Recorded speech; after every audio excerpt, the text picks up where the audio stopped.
Hi everyone, নমস্কার। আজকে ক্লাসে আমরা আলোচনা করব হ্যাড এবং ওয়াজ এর ব্যবহার সম্পর্কে। এমন অনেক স্টুডেন্ট রয়েছেন যারা কোনো একটি সেন্টেন্সে হ্যাড ব্যবহার করবেন নাকি ওয়াজ ব্যবহার করবেন, এই নিয়ে কিন্তু প্রায় সমস্যায় পড়তে দেখা যায়। তো আজকের ক্লাসে আমরা হ্যাড এবং ওয়াজ এর ব্যবহার কোথায় কোথায় করব, কোথায় করব না, এই সমস্ত প্রশ্নের উত্তর কিন্তু আমি আপনাদেরকে দেব। তাহলে চলুন আর সময় নষ্ট না করে আজকে ক্লাসটা শুরু করি। সবচেয়ে প্রথমে আমরা জানবো যে হ্যাড এর অর্থ কি। হ্যাড এর বাংলা অর্থ হচ্ছে ছিল, আবার ওয়াজ এর বাংলা অর্থও কিন্তু ছিল। হ্যাড মানে ছিল, ওয়াজ মানেও ছিল। এবার যদি বলো যে আমার কাছে একটা ঘড়ি ছিল, এর ইংলিশটা কি হবে? এর ইংলিশটা হবে আই হ্যাড এ ওয়াচ। আমার কাছে একটি ঘড়ি ছিল, ওয়াচ মানে হাত ঘড়ি। হ্যাঁ, তো আমার কাছে একটি হাত ঘড়ি ছিল, আই হ্যাড এ ওয়াচ। এবার যদি সেন্টেন্সটাকে এইভাবে বলো আই ওয়াজ এ ওয়াচ, তাহলে কিন্তু এই সেন্টেন্সটা ভুল হবে। আমরা এখানে আই হ্যাড এ ওয়াচ, এই সেন্টেন্সটা কিন্তু সঠিক। কেন সঠিক, কেন সঠিক নয়, অবশ্যই আমি বলতে চলেছি আপনাদেরকে।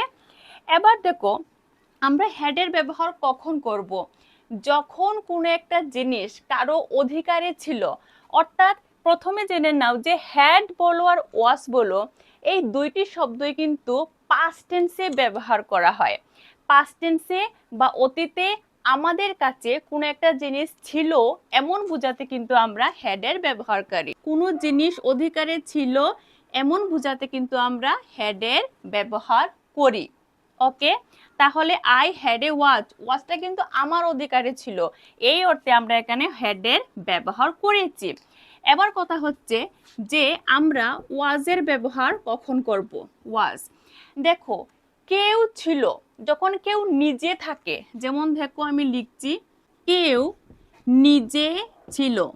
যেমন ধরো আমি বললাম যে I was in the room, আমি রুমে ছিলাম। তো রুমে কিন্তু এখানে আমি নিজে ছিলাম, তো আমি নিজেই কাজটি করছি। আমাদের সাবজেক্ট বা কর্তা নিজেই ছিল, স্বয়ং ছিল।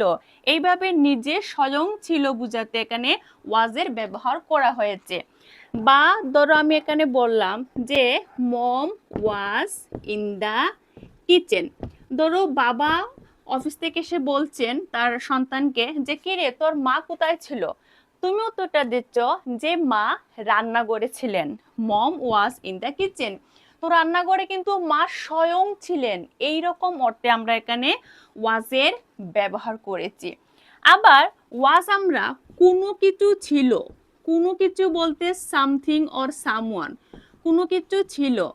যেমন ধরো আমি বললাম যে the book was on the table, মানে হচ্ছে বইটি টেবিলের উপরে ছিল, টেবিলের উপরে ছিল।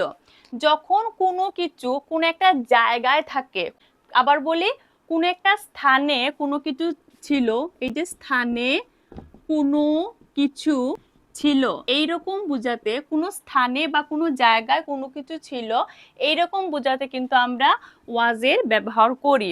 তাহলে এখানে বইটি কোথায় ছিল? বইটি অন দ্য টেবিল, টেবিলের উপরে ছিল। তাহলে এখানে আমরা কিন্তু কোনো জায়গা ছিল বুঝাতে আমরা ওয়াজের ব্যবহার করেছি। তো আই হোপ যে আজকের ক্লাসে তোমরা হ্যাড এবং ওয়াজ পাস্ট টেন্সে আমরা কোন কোন সিচুয়েশনে ব্যবহার করতে পারি সেটা খুব ভালোভাবেই বুঝে নিয়েছো। যদি কোনো প্রশ্ন থাকে অবশ্যই কমেন্ট সেকশনে আমাকে লিখে জানিও। ভিডিওটি ভালো লাগলে অবশ্যই একটা লাইক করো। চ্যানেলে প্রথমবার হয়ে থাকলে এখনই চ্যানেলটাকে সাবস্ক্রাইব করে নাও to get more and more information from my channel. Thank you very much.